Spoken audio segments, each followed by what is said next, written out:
Bonjour, Ciné-Chat, c'est le podcast qui porte un regard unique sur le 7e art.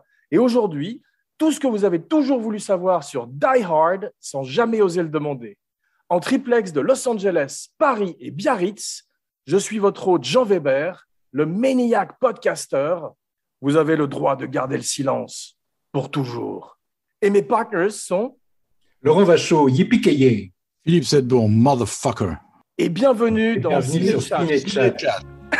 C'est de pire en pire. Ravi de vous retrouver, mes ciné-bobbies. La dépêche vient de tomber. Bruce Willis, dit Bruno pour les intimes, rend son badge et son flingue. Il est trop vieux pour cette merde. Ah non, pardon, ça c'est une autre franchise. L'annonce de sa retraite prématurée pour des raisons de santé éclaire d'un jour nouveau les 10 dernières années questionnables de sa carrière, où on pouvait se demander s'il n'essayait pas de devenir Nicolas Cage à la place de Nicolas Cage. Mais dans Abracadapod, comme dans L'île aux enfants, c'est tous les jours le printemps. Et nous allons surtout célébrer ensemble plus de 30 ans de bons et loyaux services en nous penchant sur un des personnages les plus emblématiques de sa carrière, Hudson Hawk.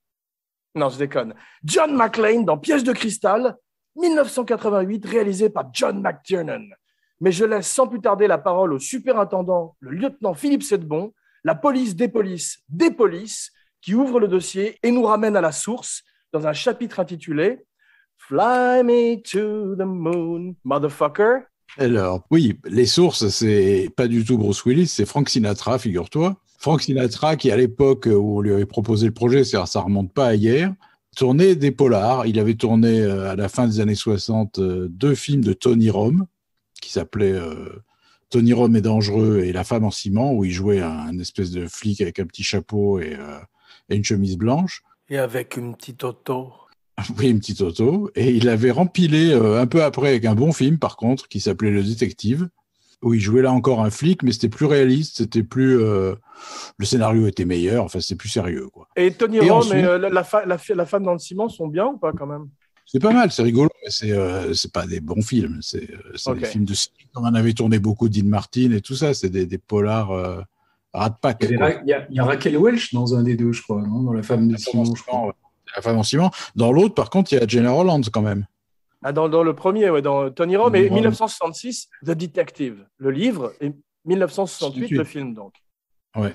Et là, c'est un très bon film, et ce sont un des meilleurs rôles de Sinatra. C'était avec Lee Remick, Robert Duval, enfin plein de gens. Et là, c'est un très bon film, un des meilleurs rôles, donc. Et il a arrêté les flics parce qu'il commençait déjà à être physiquement un peu usé. Il avait la petite perruque, il avait pris un peu de poids, etc. Et le pire est arrivé en 1980, où il a repris son petit chapeau et son petit manteau, etc. Mais c'était pour un film terrible qui s'appelait De plein fouet. Ouais. Où il était beaucoup trop âgé pour le rôle, et c'était en fait presque un troisième Tony Rome, mais là, c'était tirer un peu la corde. Mais les héros étaient un peu âgés à l'époque, parce qu'on lui avait proposé, paraît-il, le Dirty Harry aussi. Il avait prétexté qu'il ne pouvait pas soulever le 357 Magnum parce qu'il avait mal au poignet. Et, je reviens sur De plein fouet que j'ai vu. Hein.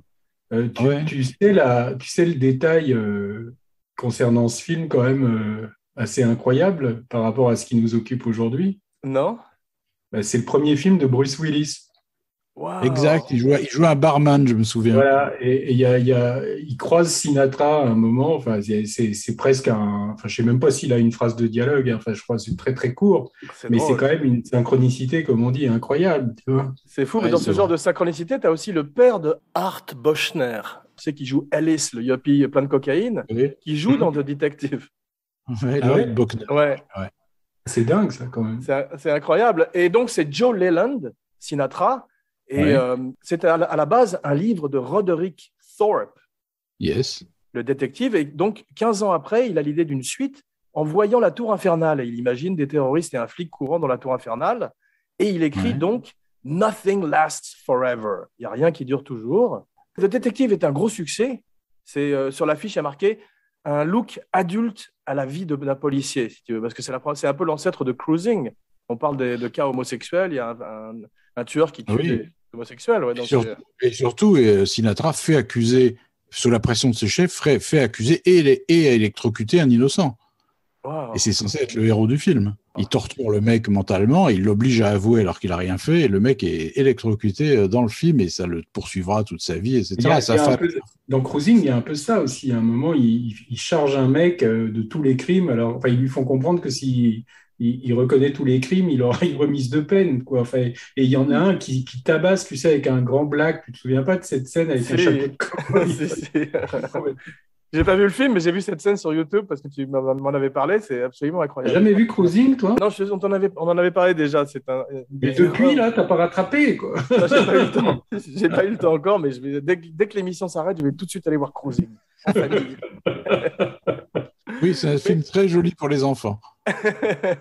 À la manière de Cruising, le film de Gordon Douglas, le détective, s'attaque donc à toutes sortes de tabous à l'époque. C'est un film qui est assez différent des films de flics qu'on a eu avant. Et surtout, il est connu parce que c'est sur ce plateau que Mia Farrow se fait servir son divorce sur un plateau par Sinatra, qui la remplace parce qu'elle est sur Rosemary's Baby et elle devait faire le détective et elle est remplacée par Jacqueline Bisset et il divorce avec elle à peine un an après avoir été ensemble. Je crois que c'est un ou 2 ans.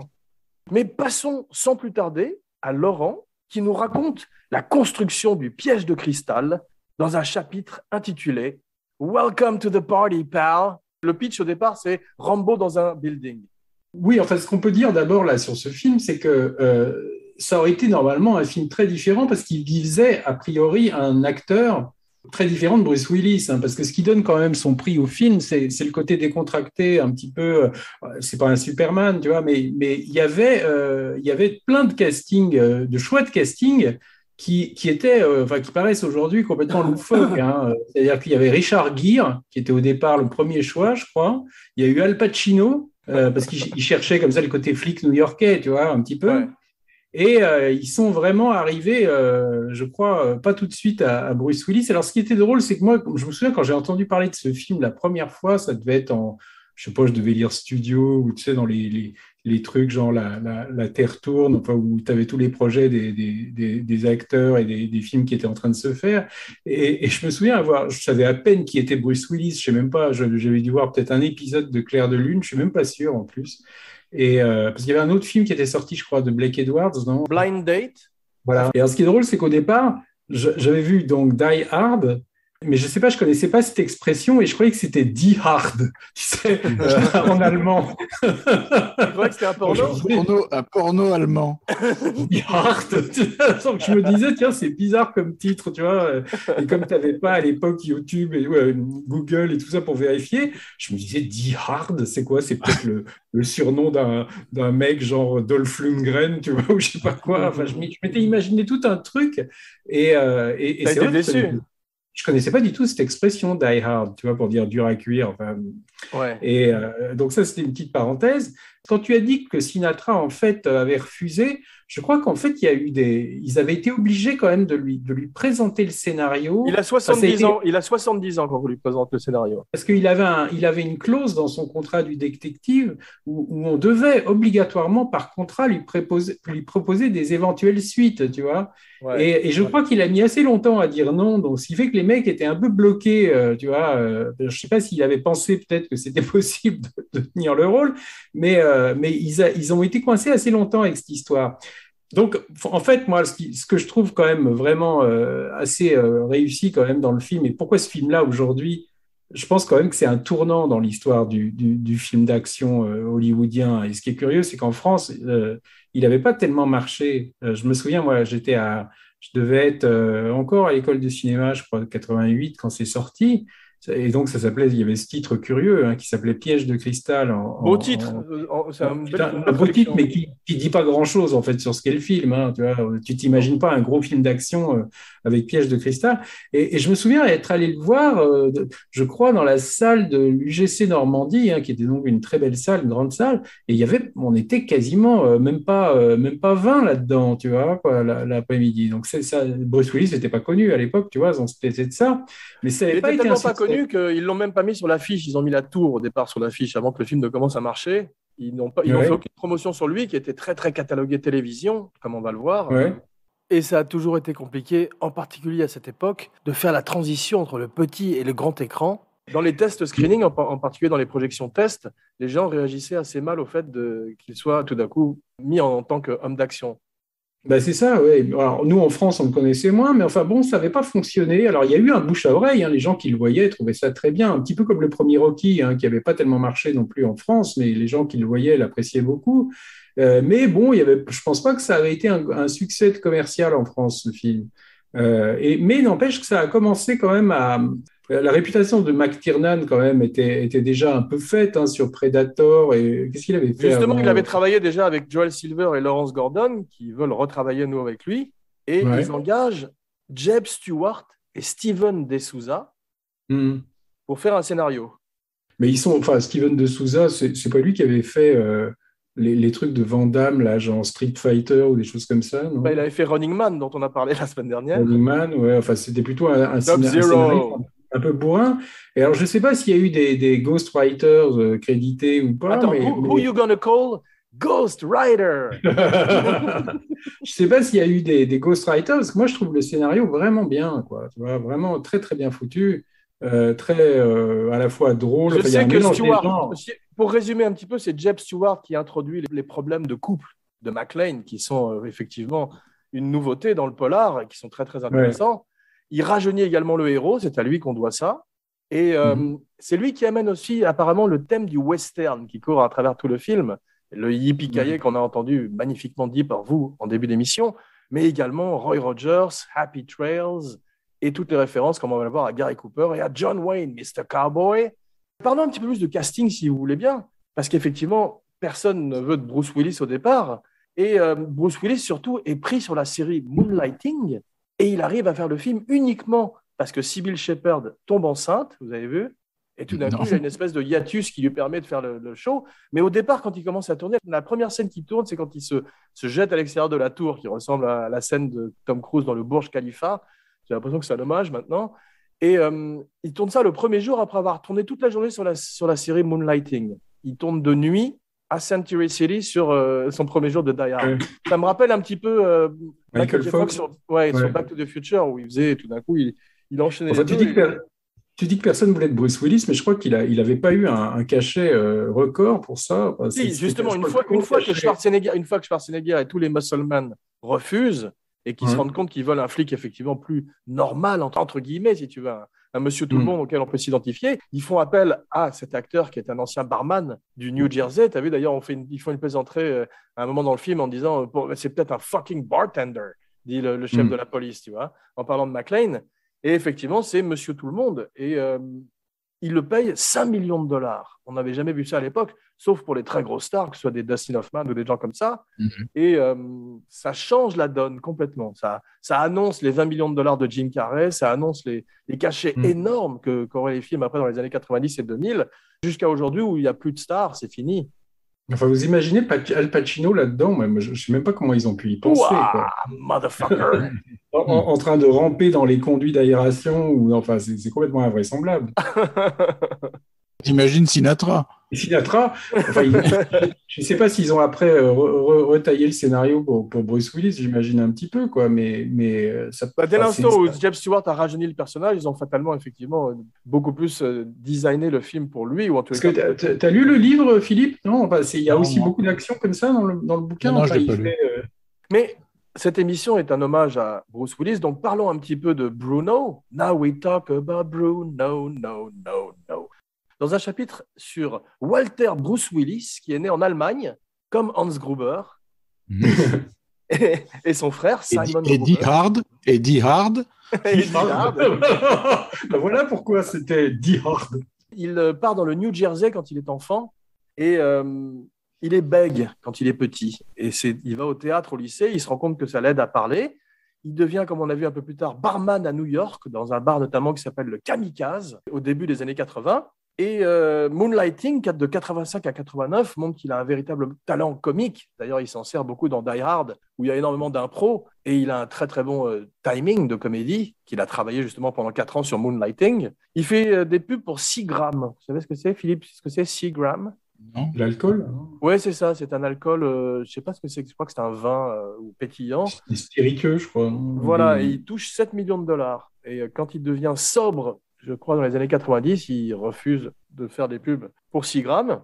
Il fait Blind Date avec Black Edwards. Il jouerait dans Sunset aussi, le rôle d'un cowboy. D'ailleurs, je ne sais pas si c'est pas Roy Rogers. Non, c'est Tom Mix. Tom Mix, voilà, exactement. Ouais. Moi, je me rappelle, j'étais allé dans la maison de Black Edwards à Malibu au moment où il tournait un film dans sa maison avec Jack Lemmon, un film dont personne n'a entendu parler qui s'appelle That's Life. Si, c'est un de ses meilleurs. Et il y avait une grève de techniciens devant la maison et les syndicats en train de protester parce que le film était non-union, comme on dit en Amérique, et qui tournait chez lui. Et ils ont été obligés de remplacer le chef opérateur par un chef opérateur anglais. Ah oui. That's Life, je me souviens de ce film. C'est pas une sorte de Cléo de 5 à 7, mais avec un mec, non? Enfin, si, exactement. C'est ça. Hein, je ne l'ai pas vu, mais je ne savais pas que c'était un bon film. Ouais. Oui, c'est un bon film. Il y avait Julie Andrews qui jouait sa femme. Et, c'est un mec qui a fait des analyses parce qu'il pense avoir un cancer. Et pendant tout le film, il attend les résultats. Ensuite, il a une série de bides avec Bonfire of Vanities, le bûcher des vanités de ton ami Brian De Palma. Enfin, normalement, ils n'en voulaient pas de Bruce Willis. C'était pas du tout le personnage. Hein. C'est pour ça aussi que c'est parti un peu en autre boudin, parce que au départ, ils voulaient un mec genre John Cleese, tu vois, un Anglais pour jouer le rôle. Ah oui, aucun rapport, effectivement. C'est le rôle d'un journaliste comme ça, un peu déchu, qui trouve dans cette histoire une manière de redorer son blason. Et en fait, tout d'un coup, c'était l'époque où tu avais Bruce Willis qui voulait un petit peu aussi changer de registre et il voulait beaucoup de stars pour les premiers rôles. Et en fait, dans ce film-là, ils se sont plantés sur pas mal de... Tom Hanks, ça c'était pas non plus le personnage, mais en tout cas, Bruce Willis, ça s'était super mal passé, en tout cas, avec De Palma. Il y a un formidable livre sur la débâcle du film. Mais De Palma ne l'aime pas du tout. Et je me souviens qu'il y a eu un livre dont tu parles, là, qui s'appelle The Devil's Candy, hein, qui s'appelle d'une amie de Palma qui était journaliste, qui avait suivi tout le tournage, hein, sans savoir à l'avance que ça allait être une débâcle. Hein. Il pensait au contraire que ça allait être un film formidable. Donc, elle était là tous les jours. Et il se trouve qu'elle a été témoin de comportement de Bruce Willis quand même assez bizarre. C'est-à-dire Bruce Willis commençant à diriger les acteurs à la place de Brian De Palma, tu vois, se faisant mettre de la bombe à peinture pour masquer un peu sa calvitie, et tout ça, elle l'a mis dans le bouquin, tu vois. Et l'autre, après, quand il a lu le bouquin et que le film est devenu le bide que l'on sait, ça lui a pas du tout plu, si tu veux, et il a eu une dent assez féroce contre De Palma après, à tel point que nous, quand on faisait notre bouquin avec Samuel, on a été obligé, tu sais, je vous avais raconté qu'on devait soumettre carrément les photos de tous les gens, les acteurs qui figuraient dans ces films. Tom Cruise, tu nous avais raconté, ouais. Voilà, il fallait qu'on demande les autorisations. Et le seul qui a refusé, c'est Bruce Willis. Donc je pense qu'il devait se croire que c'était encore un bouquin qui allait raconter son comportement sur le truc, alors que pas du tout. Enfin bon, De Palma nous avait quand même un peu dit il ne l'avait pas dit de manière vraiment méchante, mais que c'était quand même assez spécial de tourner avec Bruce Willis. Oui, il n'a pas toujours eu la meilleure réputation, en particulier dans cette dernière partie de carrière dont on parlait. Kevin Smith, si vous voulez aller sur YouTube, parle de son expérience sur Cop Out, qui a été un cauchemar, où Bruce Willis partait, ne revenait pas, arrêtait tout d'un coup la scène et s'en allait, refusait de tourner la plupart des plans, et ça a été très difficile pour tout le monde. Mais De Palma, ça lui est arrivé plusieurs fois, ce genre de truc, c'est-à-dire quelqu'un va diriger les acteurs à sa place, tu vois. Oliver Stone faisait ça sur Scarface aussi. Tu vois, il allait voir Al Pacino, il commençait à lui parler en disant, voilà, j'ai vu comment tu as joué la scène, il faudrait plutôt que tu fasses ça et tout.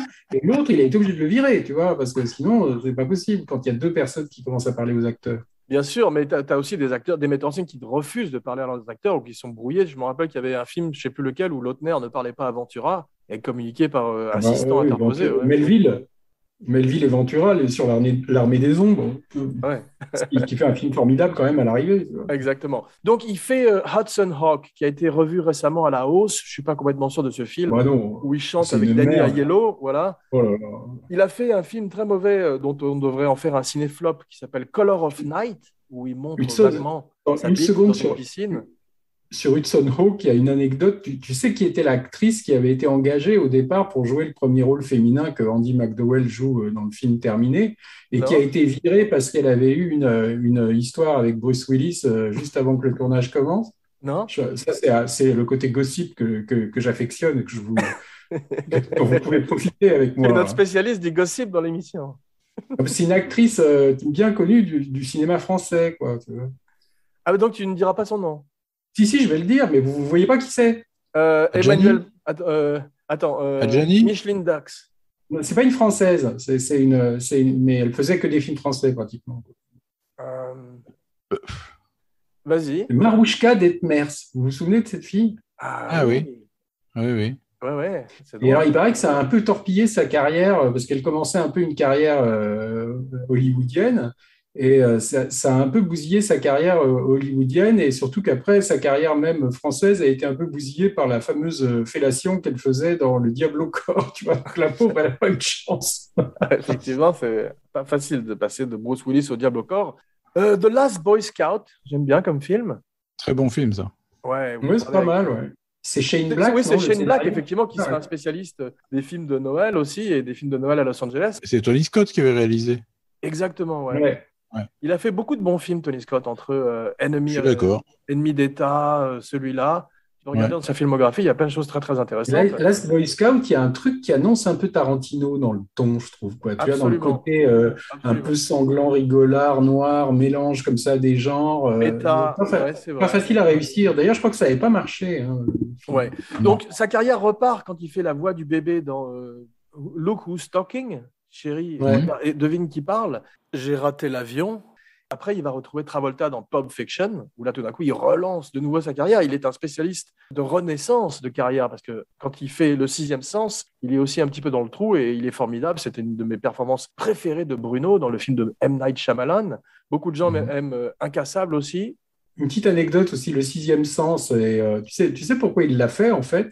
Il était obligé de le faire. Parce qu'en fait, il tournait un film qui était réalisé par une comédienne qui est connue, qui s'appelle Lee Grant, tu vois qui c'est, qui jouait dans Shampoo. Très bien. Qui fait une des clientes de Warren Beatty et une de ses maîtresses. Elle joue dans La Chambre de la Nuit aussi. Et dans Damien, La Malédiction 2. Et c'est une grande documentariste. Elle a gagné un Oscar pour un documentaire. Alors, toujours est-il qu'elle faisait un film dont Bruce Willis tenait le premier rôle, et le film s'est arrêté au bout de quelques jours, parce que Bruce Willis ne s'entendait pas avec elle. Et ils n'ont pas réussi à trouver une autre réalisatrice qui convienne à Bruce Willis, tu vois, ce qui montre quand même le côté capricieux du mec. Et du coup, le film a été arrêté et quasiment sinistré. Et plutôt que de faire un procès à Bruce Willis, ils ont fait un accord comme quoi il leur devait 3 films, parce qu'il avait touché quand même une très grosse somme, tu vois. Ouais. Et donc, il s'est engagé, je crois que c'était Disney, c'était Buena Vista, enfin, c'était Touchstone, tu vois, c'était Disney. La branche adulte. Et donc, il s'est engagé pour faire 3 films pour eux. Et dans ces 3 films, il y avait Le Sixième Sens, et il y en avait un autre qui avait beaucoup marché aussi, je ne sais plus lequel. Et le 3e, par contre, c'était un bid qui s'appelait The Kid, je crois, ou un truc de Rob Reiner, il me semble. Ah oui, à propos, tu sais qu'il a fait un dessin animé qui s'appelle Bruno the Kid, où c'est lui en enfant. Ah ouais? Au moment où il a été super connu, dans les années 90, il avait un dessin animé qui s'appelle Bruno the Kid. Il y a un épisode d'Alias qui est un hommage à Die Hard, avec Tarantino dedans. Et, Bruce Willis fait une voix avec Demi Moore. Ouais, Bruce Willis fait une voix avec Demi Moore dans Beavis et Butthead Do America, le cartoon, le long métrage, qui est un très très bon film d'ailleurs de Mike Judge. Il épouserait Demi Moore sur le plateau de Die Hard. Mm-hmm. C'est un des premiers vrais power couple, comme on dit à Hollywood. Et c'est Little Richard qui officie leur mariage à Las Vegas. Ah ouais. Et, oui, ça me revient maintenant, l'autre film qu'il a fait, qui a été un gros succès et qu'il ne voulait pas faire au départ et qu'il a été obligé de faire, c'est Armageddon. Tu vois. Ah waouh. Ben Affleck mangeait des crackers sur le ventre de Liv Tyler. Le plus drôle, c'est qu'ils prennent des mineurs pour leur apprendre à devenir des astronautes, alors que ça aurait été peut-être plus facile de prendre des astronautes et de leur apprendre à forer. Mais donc, il a fait 2 films comme ça qu'il a été obligé de faire et qui ont été 2 de ses plus gros succès, en fait. Ouais. Je ne suis pas complètement convaincu, bien que beaucoup de gens adorent, une fois de plus, donc je ne vais pas te taper dessus non plus, de son incursion dans la science-fiction. Je ne suis pas très fan des 12 singes ni du 5e élément. Armageddon non plus. Hein. Ouais, mais c'est moins un sci-fi quand même. Et Die Hard donnerait naissance à un genre, avec d'ailleurs pas mal de bons films, puisque ce côté type solitaire dans un endroit, on verrait qu'il y aurait Speed dans un bus de Jan de Bont. Mm-hmm. C'est d'ailleurs Jan de Bont qui fait la lumière de Die Hard, qui fait la photo de Die Hard de façon magnifique. Et Sudden Death, un des meilleurs films de Van Damme, tu parlais de lui, où il se bat à un moment contre une mascotte de hockey. Et Under Siege et Under Siege 2, donc ça c'était successivement dans un bateau et dans un train, où Tommy Lee Jones faisait un terroriste rockstar dans le premier. Avec un bandana, je me souviens. Avec un bandana. Et c'était Eric Bogosian qui faisait le méchant dans le deuxième. Donc c'est deux très bons films aussi. Et ça continue jusqu'à aujourd'hui, parce qu'un des derniers films de Bruce Willis, où il paraît-il, curieusement, il est pas mal et joue un peu plus la comédie que d'habitude, parce qu'il est un petit peu en pilotage automatique, un petit peu en somnambule depuis ces 10 dernières années. C'est un film où il y a un Die Hard sur comme un barrage. Et c'est lui qui joue le rôle de Hans Gruber, du méchant. Oui. Ah tiens. Ouais, c'est aussi un film direct to vidéo, mais il paraît que d'un coup, il a un peu plus de tonus dans son jeu, parce qu'il joue un méchant pour une fois. Ah oui. Ouais. Non, il était très bien en méchant dans un film, tu te souviens de Under Siege? Non, c'est pas Under Siege. The Siege. Couvre-feu en français, ça s'appelait. Ouais, le siège. Oui, d'Edward Zwick, qui jouait un général fasciste et tout, il était pas mal du tout là. Ah, c'est vrai, ouais. Mais il y a eu des parodies aussi de Die Hard. Vous n'avez pas vu Loaded Weapon avec Samuel Jackson? Il y a un passage où Bruce Willis reprend son rôle. Mais t'as vu qu'il a fait un nombre incalculable de caméos, Bruce Willis. En tant que McClane? The Player. Non, en tant que Bruce Willis, il a fait Drôle de Dame avec Demi Moore, il a fait. C'est vrai. The Player. The Player, ouais. The Player, oui, très drôle d'ailleurs. Celui qui fait tout le temps des caméos, maintenant, c'est Matt Damon. Tu le vois dans plein de films au caméo. Ouais, il est très drôle en général. Il a fait Friends aussi, non? Ouais, c'est absolument. Ça. Il a fait surtout 4 autres Die Hard. J'aime bien le deuxième, j'aime beaucoup le troisième avec Samuel Jackson, qu'il retrouve après Pulp Fiction. Ouais. Et j'aime bien le quatrième encore avec un acteur qu'on voit un peu moins, mais que j'aime beaucoup aussi, qui est Justin Long. Tu sais, c'est celui qui était un peu plus numérique, CGI, digital, mais il y avait du parcours et Bruce Willis, c'était pas mal. Et j'aime pas du tout celui qui se passe en Russie avec son fils, Jai Bernier. C'est terrible, ça. Ouais, c'est celui de trop, le combat de trop, comme on dit. Et il était question, je crois, d'une série télé avec un jeune John McClane, une espèce de prequel en série. Je ne sais pas où ça en est à l'heure actuelle. Mais le troisième, je trouvais que pendant 40 minutes, c'était tellement brillant que je me disais, si ça se trouve, ça va même être encore mieux que le premier. Et je trouve qu'après, ça piquait du nez et c'était très décevant. Après. C'est vrai, mais comme disait Hitchcock, comme d'habitude, meilleur est le méchant, meilleur est le film. Et c'est vrai que Jeremy Irons en Simon Gruber, Simon Says, était formidable. Ouais. Ah, il était vachement bien, mais je sais pas, après, je sais pas si c'est cette histoire de casse avec les lingots, enfin machin, que toutes les explosions étaient en fait censées créer une diversion pour que le mec puisse faire un casse, qui a été après une des théories du 11 septembre. Vous savez que il y avait soi-disant une réserve d'or dans le World Trade. Enfin, moi j'avais vu passer des théories complètement abracadabrantes, tu vois, par rapport à ça. Et il se demandait si les mecs du 11 septembre n'avaient pas vu des films hollywoodiens, tu vois, genre The Siege, justement. Ils avaient fait un conseil de guerre à un moment en se disant, mais il y avait Fight Club, est-ce que les mecs ne nous ont pas en fait attaqués en imitant nos films un peu, tu vois? Il fait encore quelques bons films tard, parce qu'il est très bien dans Moonrise Kingdom.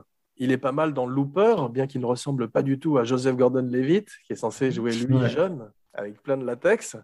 On va pas parler de perruque aujourd'hui trop, parce que depuis la gifle, on ne parle plus d'alopécie. Dans Abracadapod, c'est fini. Non, jamais. Pas plus moi. Jamais. Mais moi, personnellement, j'ai jamais été hyper fan de Bruce Willis. Moi, je le trouve vraiment bien dans Die Hard, tu vois, dans peut-être 2 ou 3 films, mais sinon, Pulp Fiction, le 6e sens, quand même, il est formidable aussi. Oui, mais sinon, c'est quand même très service minimum, tu vois, c'est toujours l'espèce de petit rictus. Si vous voulez voir la plus belle collection de perruques de Bruce Willis, juste je termine sur ce sujet, je conseille Le Chacal. Ah oui.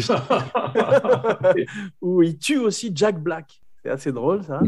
Ah oui, non, ça, c'était un nanar avec Mathilde Amet, je crois, non? Enfin, il y avait un casting assez bizarre. Possible. Ça devait être Marouchka Detmers. Donc, 10 films par an, depuis quelques années, $1 million par jour. Stallone dirait notoirement de lui sur Twitter « He's lazy and greedy ». Il est paresseux et cupide parce qu'il demande $4 millions sur les Expendables, un des Expendables, je ne sais pas si c'est le 2e ou le 3e, pour simplement 4 jours de tournage. Parlons un petit peu maintenant d'un acteur qui me manque autant que Philip Seymour Hoffman ou James Gandolfini, Alan Rickman. Alors on disait le meilleur est le méchant, meilleur est le film. Hans motherfucking Gruber quand même, les amis. Énorme. Extraordinaire. Moi, c'est la première fois que je le voyais. Enfin, je ne crois pas que je connaissais cet acteur avant. Quoi. Vous le connaissiez, vous avant Non, Die c'est Hard? son premier film. Joel Silver, le producteur, et John McTiernan vont un soir au théâtre à New York voir Les Liaisons dangereuses, où Alan Rickman joue Valmont, parce qu'il est très connu en Angleterre. C'est un formidable acteur de théâtre qui est un acteur shakespearien. Il a commencé à la Royal Shakespeare Company. Et là, ils se disent, bon, c'est lui, on a trouvé notre méchant. Et effectivement, il est extraordinaire. Il y a un truc qui m'a frappé cette fois-ci encore plus que d'habitude. Il y a un archétype de film en Amérique que vous connaissez peut-être, on les appelle en Amérique les slobs versus snobs. Tu sais, les crades versus les snobs. Et on a ça dans Caddyshack où tu as ces golfeurs qui sont l'élite des golfeurs face à des golfeurs amateurs. Tu as ça aussi dans National Lampoon, tu sais, les films où tu as John Belushi avec les fraternités de préppies et de yuppies. Donc plutôt des comédies en général. Ben là, tu as vraiment ça avec Hans Gruber, qui est cette espèce de Européen bien habillé, élégant, qui a beaucoup de mépris pour cet Américain qu'il appelle un cow-boy d'une culture qui est en déclin. Et ça, c'est très intéressant, cette dimension de classe sociale entre les deux, je trouve, et de mépris de Gruber pour McClane. Oui, puis McClane qui est toujours en tricot de corps, tu vois, un peu prolo, et l'autre qui est avec des costumes hyper bien coupés, tu vois, pour montrer que le terroriste est finalement beaucoup plus classe que le héros, quoi. Exactement, mais d'ailleurs, ça annoncerait tous ces terroristes européens, ce qu'on appelle les Euro Trash, qu'on verrait dans tous les films. Mais là, ça m'a frappé, parce qu'il y en a au moins 2 ou 3 qui ressemblent à des coiffeurs de Beverly Hills avec leurs super longs cheveux, dont Alexandre... Super longs cheveux. Ouais, dont Alexandre Boudenov. Même l'asiatique a les cheveux très très longs. Tu as vu, il a sa petite scène, j'avais jamais remarqué cette scène où il vole un candy, tu te souviens, dans une vitrine. Bien sûr, improvisé. Quand il attend l'assaut, là, oui. Improvisé par le légendaire Al Leong, c'est son nom, il ferait plein de henchmen, plein de tough guys comme ça dans les années 80. D'ailleurs, je pensais que le seul vol qui a été réussi dans cette tour, c'est le vol de cette barre de chocolat par Al Leong. Exactement. C'est le vrai héros du film.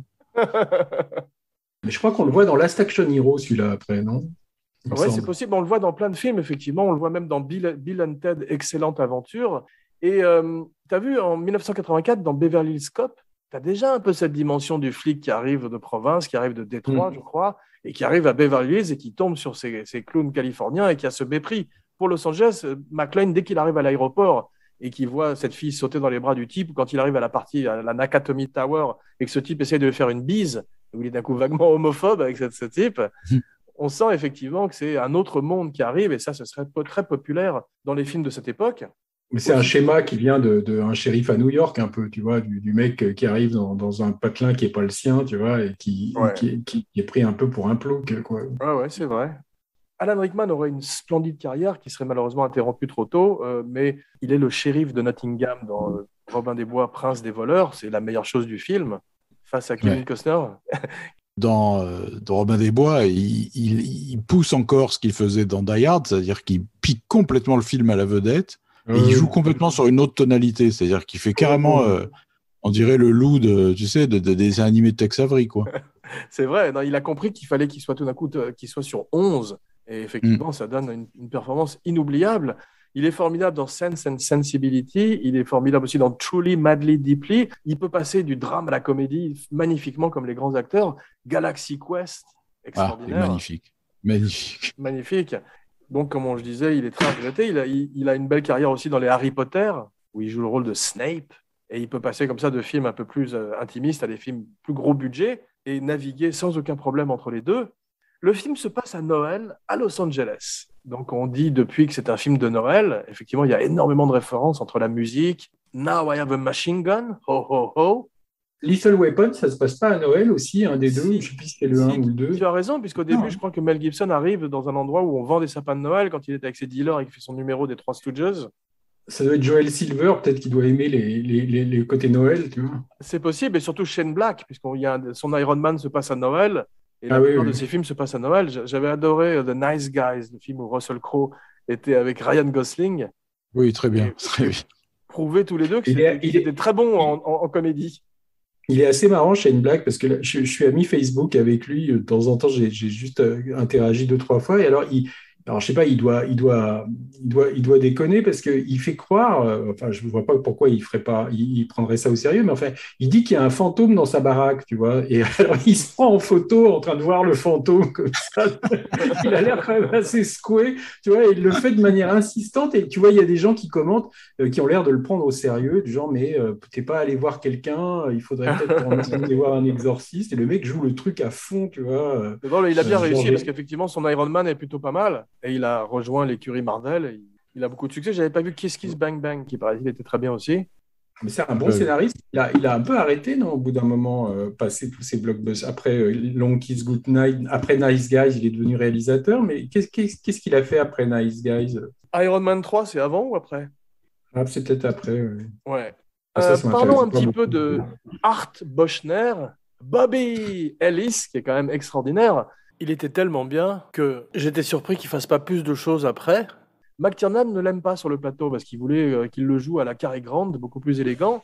Mais l'autre joue cette espèce de cocaïnomane dégénéré. Il ressemble beaucoup aux exécutifs de studio de l'époque, en fait. Je pense que c'est une critique de McTiernan qui est très satirique dans son film, aussi bien vis-à-vis de la police que des médias, comme on va le voir. Mais Art Bochner est formidable et il finit par convaincre McTiernan qui voit Joel Silver et Lawrence Gordon se marrer au rush. Et il se dit finalement, effectivement, c'est la bonne couleur pour le personnage parce qu'il vole toutes ces scènes. Vous avez remarqué qu'à un moment, les terroristes lui servent un Coca-Cola et en fait, c'est parce qu'il a demandé de la coke et ils n'ont pas compris. Ils expliquent que rien. Ce qui est génial, c'est que c'est la synthèse du mot tête à claque, tu sais. Je trouve que c'est la tête à claque parfaite, quoi. C'est vrai. Et puis quand il va mourir, on a très peur pour lui parce qu'il ne sait pas à qui il a affaire, c'est serpent. Et lui est très à l'aise, comme toujours. J'adore quand il fait les petits airs entendus, tu sais, à gros beurre.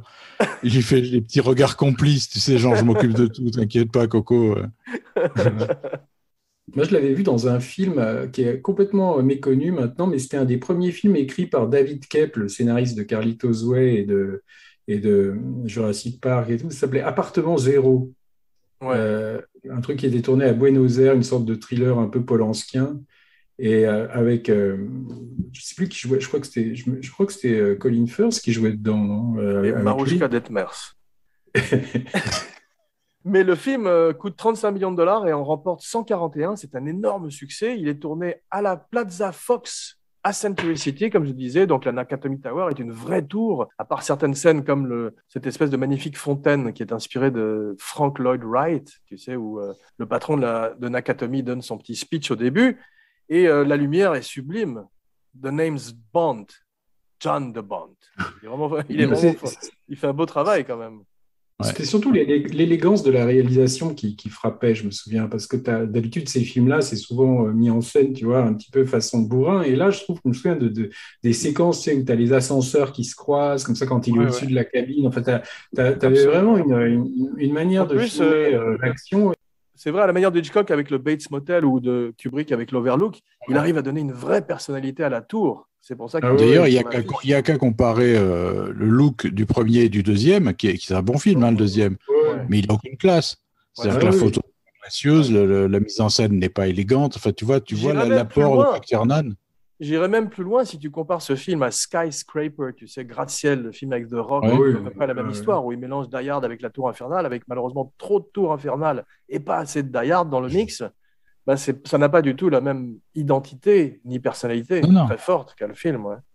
C'est vrai que l'apport de Ian de Bond est énorme dans l'élégance du film, c'est énorme. Ah oui. Speed, moi j'aimais bien le premier aussi. Hein. Ils disent que moi je sais pas comment il a fait pour faire que des merdes après, parce que c'était quand même formidablement réalisé le premier. Hein. Ouais. Tu n'aimes pas Twister? J'aime pas Twister, j'aime pas le Speed 2, mais le Speed moi je déteste pas. Hein.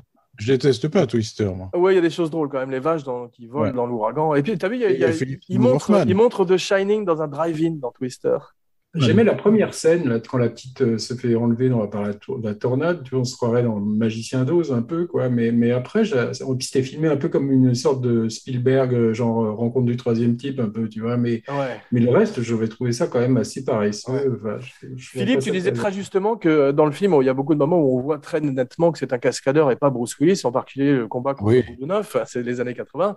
Parce qu'à l'époque, je pense qu'ils considéraient que les gens faisaient pas d'arrêt sur image, il y avait que des VHS et du pan and scan, ce que tu veux, donc ils s'en foutaient un peu. Mais le problème, c'est que là maintenant, tu vois le film en Blu-ray, en HD, tu vois les mecs, c'est-à-dire que le Boudouneuf, il est en train de taper sur un type, c'est pas Bruce Willis. C'est vrai. Tu vois un type avec les cheveux beaucoup plus longs, qui est pas du tout la même gabarit. Ça, tu le vois dans plein de films depuis qu'on a le 4K et tout. Moi, j'ai revu des Roger Moore, des James Bond, et tu vois vraiment que c'est pas lui. Attends, le 4K, tu as vu à la fin de Papillon, tu vois les nageurs sous-marins sous Steve McQueen sous l'eau. On le voit très bien avec les palmes et tout. Ouais. T'as des plongeurs, c'est le grand bleu en dessous. Ils auraient pu arranger le plan quand même. Numériquement, ça ne va pas être compliqué.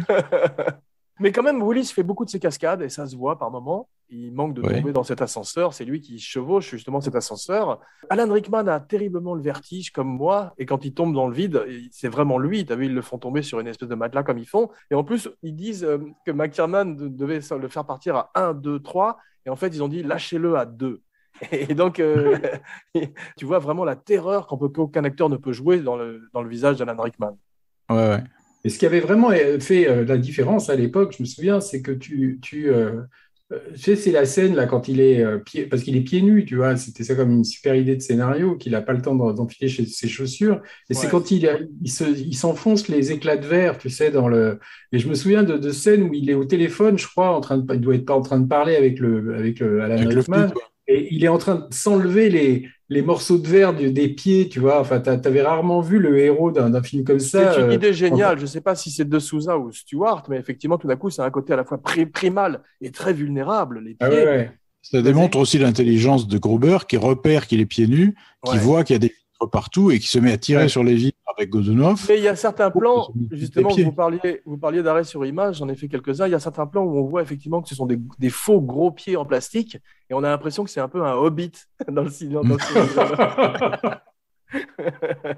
Non, puis tu avais cette idée aussi d'avoir le gars avec qui il est en contact à l'extérieur, mais qu'il n'a jamais vu, tu vois, le flic black avec qui il parle, et ça crée une sorte de connivence, tu vois, entre les deux.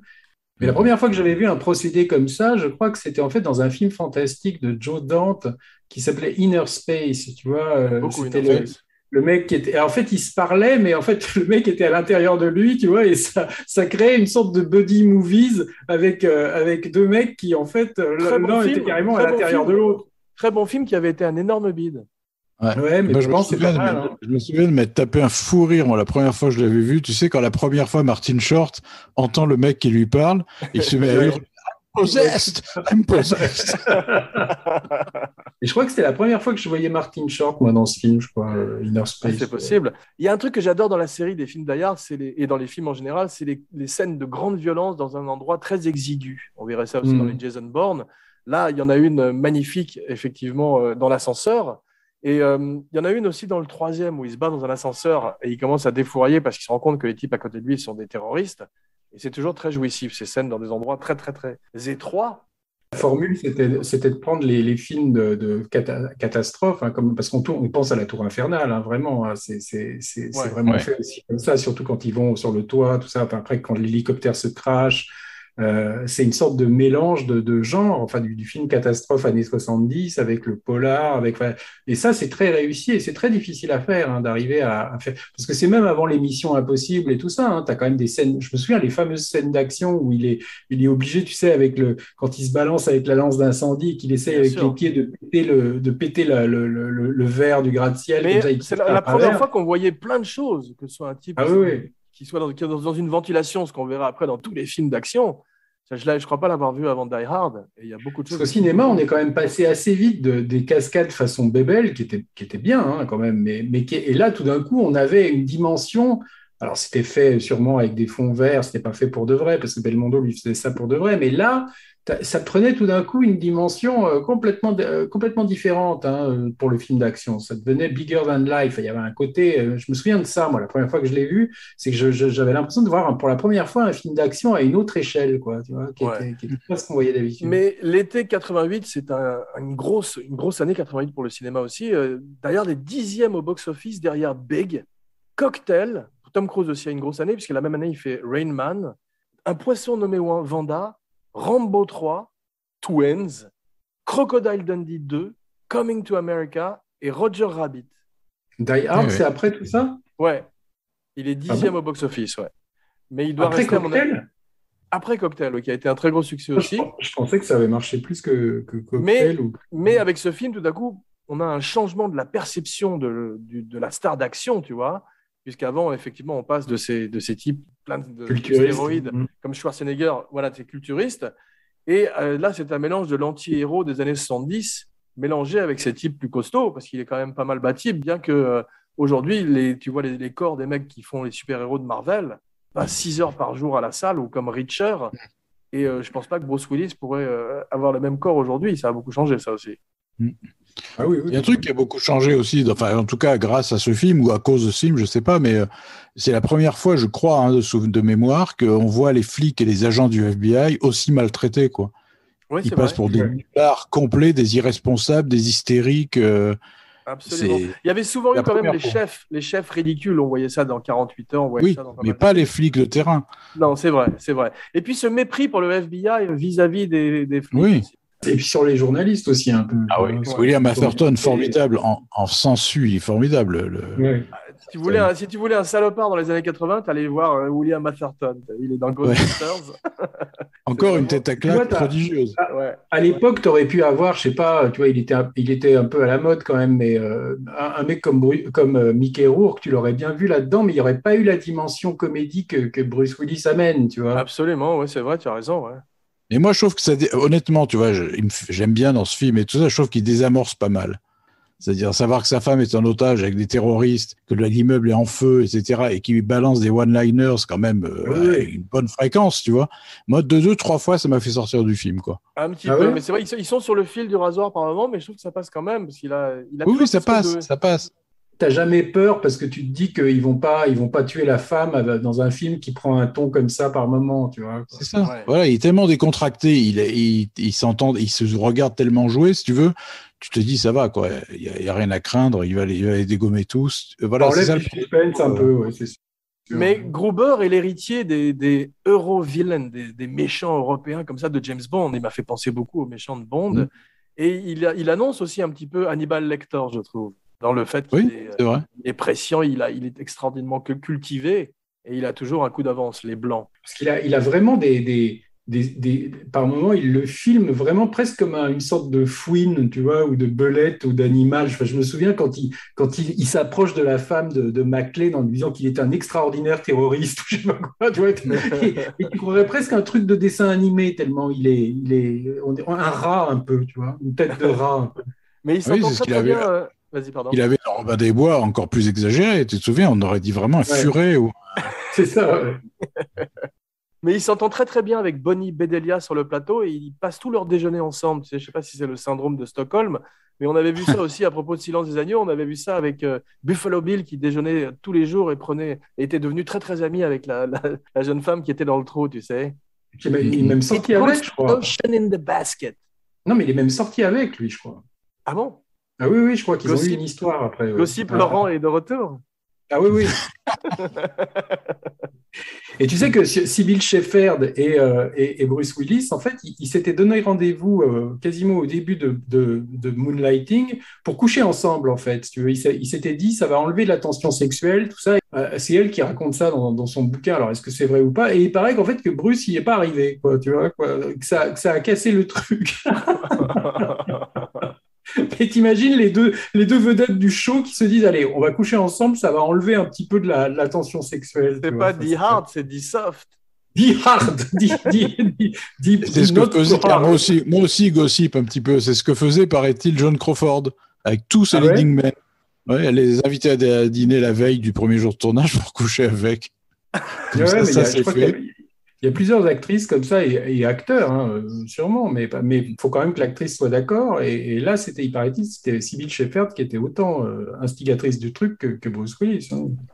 On voit le tatouage de McClane. Il n'y avait pas beaucoup de héros à l'époque avec des tatouages. Ça, c'est aussi une marque de fabrique de Bruce Willis. Eastwood avait les droits du livre Nothing Lasts Forever. Comme beaucoup de choses à l'époque, ça passait en priorité par Clint Eastwood et souvent aussi par Burt Reynolds. Et à l'époque, il est en train de faire Bird, donc il est très ailleurs. Et il fait The Deadpool aussi, avec Jim Carrey et Liam Neeson, premier très, très jeune. Mais McClane est autant, tu disais, ça te sort un peu, c'est one-liner, mais il est autant un flic qu'un stand-up comedian, parce qu'effectivement, il n'arrête pas de faire des vannes, et c'est ça correspond au grand boom du stand-up comique en Amérique et à Los Angeles, les années 80 et 90. Et je pense que ça aussi, c'est un reflet de tous ces one-liners qu'on voit chez Schwarzenegger ou tous ces action man de l'époque. Oui, mais il garde quand même, tu vois, c'est pas comme s'il y avait Robin Williams ou Jim Carrey quand même, tu vois, c'est là on Non, en serait plus, c'est dans un un humour plus particulier qui est un peu moqueur et méchant. T'as vu, tout le monde Oui, est c'est en la train de vacherie, quoi. C'est ce qu'on appelle des Voilà. vacheries. Que ce soit ce jeune hacker, tu sais, qu'on voit dans le film, c'est aussi un des premiers hackers qu'on voit dans les films Ouais. d'action. Il est tout le temps en train de faire des vannes où il se moque de tout le monde. C'est ce qu'on appelle les smartass, tu vois. Et c'est une espèce d'humour très particulier des années 90 et qu'on retrouve aussi un petit peu chez Shane Black, effectivement. Mais dans la construction du scénario, ils feraient plus ça aujourd'hui. C'est-à-dire qu'ils prennent leur temps. Hein. C'est-à-dire que tu as toute une installation avant vraiment que les terroristes débarquent. Y a bien 20 minutes au moins, non, entre le début. Oui, exactement. Alors je me souviens, tu vois quand même le camion, le côté cheval de Troie du camion avec les mecs dedans, ça arrive assez tôt. Mais quand même, ils prennent vraiment le temps de l'installation, tu vois, pour présenter tous les personnages. Et je pense qu'aujourd'hui, ils perdraient un peu de ça. Ils iraient trop vite. Reginald VelJohnson est formidable. Excellent. Il dit que les gens, pendant des années après le film, n'arrêteraient pas de lui jeter des Twinkies, tu sais, cette espèce de gâteau qu'il achète dans la station-service. Il réapparaît dans le 2, je crois, dans une scène. Ah ouais, c'est vrai. Ouais. Et j'ai pensé à cette époque-là, il y a un acteur, il y a pas un acteur, mais il y a quelqu'un qui aurait pu jouer le rôle, c'est Bruce Springsteen. C'est quelques années après Born in the USA. Il est aussi mais c'est le côté tricot de corps, tu vois. C'est ça, ouais. Polo un peu. J'aime bien le moment où le t-shirt d'un seul coup devient noir. Ouais. J'ai vu. Il n'y a pas de progression vraiment. Il est blanc avec des taches de sang. Il sort du tunnel. Il est noir, mais partout. Il est complètement noir. Ben, ça fait un peu cartoon. C'est vrai. Oui. Mais le maillot de corps deviendrait une espèce de marque de fabrique de tous les héros aussi. Mais dans Predator, tu avais des trucs comme ça. Tu avais Schwarzenegger, à la fin, il était quasiment couvert de boue, je crois, non? Enfin, oui, c'est ça, oui. Mais McTiernan, tous ces héros retournent à l'état animal et primal à la fin, effectivement. Comme un golem un peu, tu vois. Exactement. Mais McTiernan, quand il reçoit le script, il est beaucoup plus noir. Et c'est lui qui amène quand même cette légèreté parce qu'il voulait pas. Au départ, ce sont des terroristes et c'est lui qui décide que ce sont des voleurs parce qu'il voulait pas amener un contrepoint politique trop important. Apparemment, Charles Bronson, on lui aurait proposé le rôle. Ah bon? Il n'était pas gamin à l'époque. Ouais, non. Mais tu sais, quand ils avaient pensé à lui pour Snake Plissken aussi. Ouais. Ah bon? Ouais. Ça, c'est vrai. Johnson, Paul Newman. Ça n'aurait jamais été un film aussi cher. Non, mais enfin, je te dis les noms que j'ai là. Don Johnson, Paul Newman, Michael Madsen aurait refusé. Ah bon? Ouais. Après Reservoir Dogs, il était un peu hot. Apparemment, Travolta aurait été considéré pour McClane aussi, mais il est un peu has-been à l'époque. C'est avant sa résurrection avec Pulp Fiction. Richard Gere, ça aurait été très curieux, quoi. Ouais. Parce qu'il n'a jamais fait de film d'action. Et dans le doublage allemand, les terroristes ont des noms américains. Ah bon? Ah oui. Ouais. Pour pas offenser le public allemand, ouais. Mais tu as vu qu'il n'y a pas que des Allemands, hein. Il y a un Français, il y a un Italien. Il y a un japonais. Tu as un peu l'impression que c'est l'Europe qui arrive, quoi. Mais tu as un peu l'impression que c'est le groupe Europe. Vous vous souvenez du groupe Europe, The Final Countdown, avec des mecs qui avaient des cheveux longs aussi. Tu as un peu l'impression que c'est eux qui arrivent, tu vois. C'est vrai, mais j'aime bien parce que le français, tu le repères dans le groupe à l'audition, s'il dit merde sans arrêt, t'as pas remarqué. L'autre entend merde. C'est drôle, mais ils ont été castés beaucoup pour leur taille. Et Godunov, moi je l'ai connu un peu, Godunov. Il a eu une carrière intéressante. Il était dans Witness, il était dans The Money Pit avec Tom Hanks. Il habitait aussi au-dessus de chez moi. C'était un obsédé sexuel et malheureusement un très grand alcoolique qui buvait comme boivent les Russes. Il devenait zapoy et il en est mort d'ailleurs. Il était avec Jacqueline. Ah oui, tu ne savais même pas qu'il était mort. Si, il est mort d'alcoolisme 3 étages au-dessus de chez moi, dans la même tour j'habitais. Ah bah merde. C'était le mari de Jacqueline Bisset ou le petit ami. Non, ils sortaient ensemble à une époque, effectivement. He's not good enough. Mais d'ailleurs, son passé de danseur, tu as vu quand il bouge sur le toit, il bouge comme un danseur. C'est très beau, il a une véritable grâce. Ouais. Même dans sa façon de se battre, c'est de l'art martial, mais c'est un art martial qui est mélangé avec du ballet. C'est le geste qu'il a magnifique avant de se faire flinguer, c'est carrément du ballet. Exactement. Tu sais, quand il enlève la couverture comme ça au ralenti et qu'il pointe son arme, il est superbe. Quand tu dis qu'il a des one-liners et des trucs très détendus, en même temps, le combat avec Godunov est d'une très grande bestialité. C'est-à-dire qu'ils sont là, tu vois, à se dire, je vais être bouffé, tu vois, enfin, c'est avec les chaînes, enfin, c'est presque sadomaso, tu vois, ils sont complètement, mais dans une sauvagerie, même qu'on ne voyait pas souvent dans ce genre de film. Il y a un côté homo-érotique qu'on avait aussi. C'est pour ça que les one-liners me dérangent un peu, c'est qu'à côté de ça, 2 scènes après, il te balance une petite vanne, tu vois. est-ce que ça crée pas un truc dans le film, tu vois, où tu sais jamais un petit peu si ça avait été trop, tu vois, carré comme ça, machin, est-ce qu'on serait pas... Parce que ça déstabilise un peu, ce qui fait que tu t'attends pas à voir cette violence-là, tu vois. Moi, j'aimais bien être un petit peu malmené comme ça dans le film. Je pense que les one-liners de Willis m'auraient sans doute moins dérangé s'il les adressait à quelqu'un. Et ceux qui se fait en aparté, tu sais. Ceci dit, c'est très difficile de se parler à soi-même au cinéma et il le fait plutôt pas mal, je trouve, Willis. Oui. Ouais. Mais dans ce contexte, ça donnait un côté Titi et Gros Minet ou Tom et Jerry au truc. Hein. C'est vrai. Ça aussi. Philippe, la tension homo-érotique entre Godunov et Bruce Willis dans le combat m'a rappelé Bennett et Schwarzenegger dans le Commando. Un peu, oui. Lâche un peu la vapeur, Bennett. on sent que Godunov est attiré par la doublure de Willis. En fait, j'avais dit que Bennett était à voile et à vapeur. Lâche un peu la vapeur. Michael Kamen fait la musique, mais c'est surtout basé sur Ode à la joie de Beethoven. Je crois que c'est un hommage de McTiernan à Orange Mécanique. Ils sont tous très fans de Kubrick. Oui, sûrement. Air Force One était un bon Die Hard. C'était un Die Hard dans un avion avec Harrison Ford et Gary Oldman. Et il paraît que Nick Nolte a refusé aussi le rôle de McClane. Il aurait été bien, lui. Oui, il aurait été pas mal. Apparemment, Jack Lemmon aurait essayé d'avoir le rôle. Non. Non. C'est ce que j'ai vu. Mais à l'époque de Sinatra, peut-être alors. Voilà, c'est ça. Mais ils ont dit qu'il était trop vieux, mais c'était peut-être juste après que Sinatra ait refusé. Mais en même temps, là, vous vous souvenez quand même que Jack Lemmon, c'était lui qui devait faire le justicier dans la ville, je crois, au départ. Oui, c'est ça. C'était écrit pour lui, Hein, effectivement, pour un petit bonhomme, c'est ça. Voilà. Tu aurais pu voir Goldblum aussi là-dedans, hein, Jeff Goldblum. Goldblum. Oui. Goldblum. Dans Die Hard. Mais c'est une très bonne idée parce qu'il voulait absolument, le scénariste voulait absolument une scène entre Gruber et McClane, entre Rickman et Bruce Willis, avant qu'ils ne se retrouvent à la fin, si tu veux, en dehors de leur scène magnifique au Talkie-Walkie qui m'ont rappelé les échanges téléphoniques entre Clint Eastwood et Malkovich dans La ligne de mire, un film que j'adore. Ouais. Mais il a cette scène où tout d'un coup, Gruber était obligé de prendre l'accent américain parce qu'en fait, sur le plateau, ils l'ont entendu parler avec l'accent américain, ils se rendent compte qu'ils le font très bien, comme le font très bien les acteurs anglais en général. Les acteurs américains ont beaucoup plus de mal à faire l'accent britannique, dans l'autre sens. Mais là, cette scène est formidable, où tout d'un coup, il se fait passer pour... Alors, je voulais vous demander, à quel moment McClane se rend-il compte que c'est Gruber et que c'est un terroriste, et non pas Bill Clay? Je pense dès le début, où il a reconnu la voix, ou le fait qu'il soit parfaitement fringué, qu'il n'ait pas du tout de poussière, qu'il n'ait pas de... Tu vois, il y a un truc qui est suspect chez lui tout de suite. On nous explique pas, il n'y a pas tout d'un coup un plan non, où il a c'est l'instinct du flic. C'est l'instinct du flic, je pense. Mais je trouve que le moment, tu sais, où il se retrouve à la fin avec il a le flingue scotché dans le dos et tout ça, je trouve que c'est leur meilleur moment à tous les deux. Tu sais, quand il se met à éclater de rire, c'est le meilleur moment de Bruce Willis. Et quand l'autre ne sait pas quoi faire, il se met à rire aussi. C'est fantastique, je trouve. Cet échange, il est énorme. Absolument. Je me demande si c'est une impro ou pas, mais en tout cas, le flingue scotché dans le dos, c'était dans le livre. Et il y a 2-3 images qui étaient dans le livre d'origine. Mais ce serait intéressant de savoir si le livre est proche ou pas, parce qu'à mon avis, ils ont dû quand même pas mal réécrire. Quoi. Le flic devait être plus vieux, je pense, puisque pour avoir pensé... apparemment, il s'attachait quand même avec un tuyau et il sautait du building. Donc, j'imagine Sinatra en Marcel, Et il rampait dans les cages d'ascenseur. Enfin, Stranger in the night. Ah.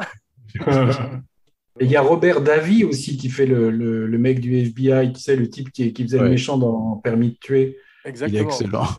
Avec la peau complètement grêlée. Il est très bon, effectivement. Ils sont duo, tu te rappelles, les deux flics du FBI qui ont le même nom. Je sais plus Johnson et Johnson. Ouais. C'est un peu les Dupont.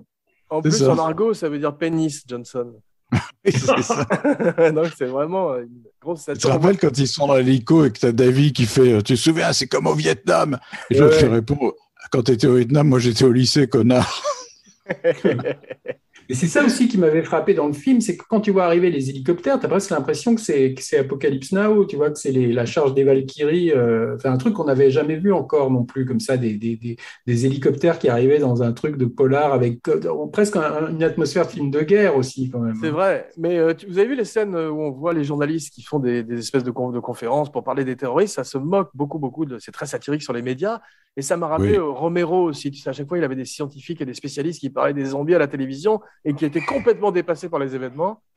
Toujours ce côté fol amour un petit peu satirique que fait très bien. Oui, mais ils avaient presque 20 ans d'avance sur le Bataclan et tout ça, parce que quand tu vois maintenant à Paris, là, au moment de la prise d'otage du Bataclan, tu avais BFM qui filmait carrément l'assaut, tu vois, et donc les terroristes pouvaient voir, s'ils avaient la télé, ils pouvaient voir carrément où étaient les flics dehors, tu vois, et c'est un peu ce qui est dénoncé là, c'est-à-dire que Bien les sûr. médias Non, mais participent. on avait vu ça dans Un après-midi de chien, et d'ailleurs, Madame McLean Gennaro, elle m'a fait penser beaucoup à la chef des secrétaires dans l'après-midi de chien quand elle prend les choses en main. C'est vrai. Super actrice par ailleurs, hein, Bonnie Bedelia. Oui, elle n'a pas été rappelée pour les suivants, vous avez vu? Si, elle y est dans le 2. Le 2, Elle mais passe après, son temps elle passe son temps dans un avion à côté de William Atherton dans le 2. C'est ça, voilà, c'est ça. Mais après, le 3, le 4, le 5, elle n'est plus là. Non. Il y a un des terroristes, c'est lui qui a marqué Now I have a machine gun, ho ho ho, sur son t-shirt. Avec ses lunettes, il ressemble à Jeffrey Dahmer sous stéroïdes. Il fait très peur. Et celui qui est à la réception ressemble à Huey Lewis sous stéroïdes. Oui, c'est vrai. Tu as vu d'ailleurs quand il dévale l'escalier avec Jeffrey Dahmer, là. Ouais. Tu as vu, c'est bien, on entend la nuque qui craque.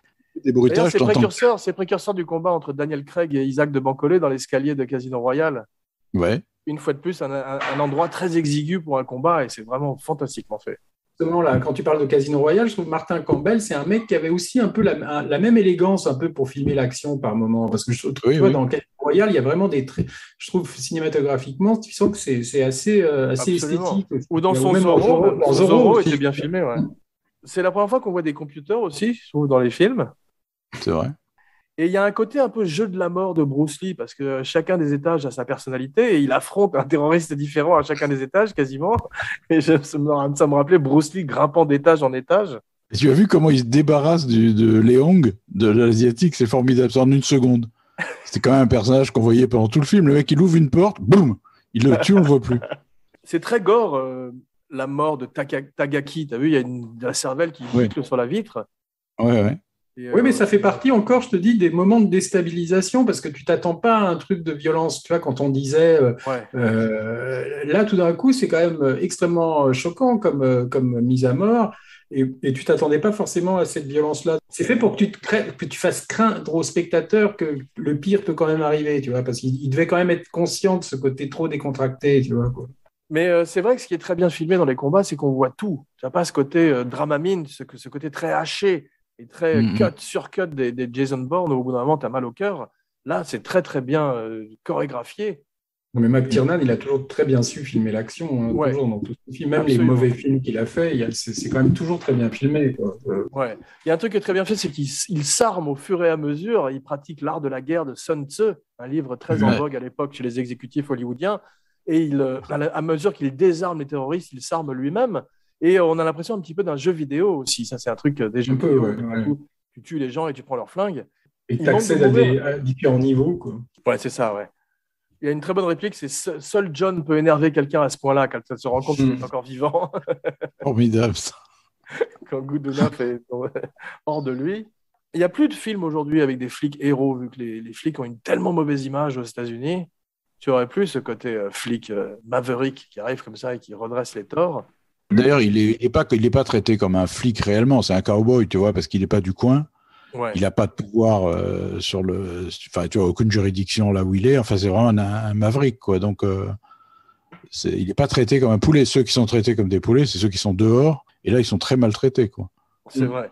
Mais là où McTiernan, je l'appelle McLean, est très moderne, c'est que sa façon de montrer la presse, on voit que c'est quelques années avant le cirque médiatique d'O.J. Simpson qui partirait dans son Ford Bronco sur le highway. Et c'est un peu la même chose devant cette tour. Et c'est très, très annonciateur. C'est Network aussi. C'est le moment où c'est devenu les cycles d'information de 24 heures. Et la méthode de William Atherton qui fait chanter la femme de ménage de machin en lui disant je vais appeler l'immigration. Et c'est vraiment terrible, ça. Le bûcher des vanités, c'était un peu ça aussi. Ça montrait aussi c'était fait de manière satirique et pas forcément très réussi, mais c'était aussi une dénonciation de la dérive des médias qui s'emparent d'un fait divers comme ça. Pourtant, tu te souviens, c'était déjà au début des années 50, il y avait le film de Billy Wilder, Le Gouffre chimère, qui était extrêmement prémonitoire quand même de ça. Ouais. Et qui avait été un énorme bide. C'est un des plus gros bides de Billy Wilder. Ouais. Mais le film fait 2h15. Mais on ne s'ennuie pas, y a pas, ça file quand même. Mais aujourd'hui, il en ferait 2h45, si ça se trouve. C'est vrai. C'est vrai. Avec un director's cut de 4 heures. Le moins de Mission Impossible aujourd'hui fait carrément 2h30, 2h40. Ouais. Mais c'est vrai que si ça avait été Schwarzenegger, en dehors du fait que c'est plus difficile de s'identifier, il n'aurait pas été crédible en flic new-yorkais non plus, contrairement à Bruce Willis qui est crédible en flic. Non, mais Al Pacino, je pense que c'était l'idée du flic new-yorkais, mais ça n'aurait pas du tout été le même film. Je pense qu'ils n'auraient pas... Enfin, là, ils ont dû quand même... Tu n'aurais pas vu Al Pacino faire des cascades, tu l'as jamais vu faire ça. Tu n'y aurais pas cru. Bien, mes ciné-buddies, on fera pas mieux que Hans Gruber en matière de chute pour notre émission. Merci pour cette aventure haletante dans la Nakatomi Tower. On se retrouve dans quelques jours pour une surprise. En attendant, n'oubliez pas de liker, de partager, de commenter partout où on écoute des podcasts, plus une bonne critique et 5 étoiles sur iTunes. Et surtout, n'oubliez pas de vous abonner à la chaîne YouTube d'Abracadapod avec les fantastiques vidéos de Romain Lénoff. Voici venue l'heure de vos noms et phrases signatures. Laurent Vachaud, bonjour chez vous. Philippe Sedbon, je ne suis pas un numéro, je suis un homme libre. Pour Abracadapod et Cinéchat, Jean Gruber, signing off. Let it pod, let it pod, let it pod. Maintenant, spéciale dédicace pour Bruce et à tous les abracadamis, bien sûr. Cécilia, ma fille, qui apprend par hasard en ce moment l'Ode à la joie de Beethoven, nous fait un petit cadeau en fin d'émission. Pod à la joie. Que la joie qui nous appelle nous accueille en sa clarté, que s'éveille sous son aile l'allégresse et la beauté. Plus de haine sur la terre, que renaisse le bonheur. Tous les hommes sont des frères quand la joie unit les cœurs. Plus de haine sur la terre, que renaisse le bonheur. Tous les hommes sont des frères quand la joie unit les cœurs. Que disiez-vous?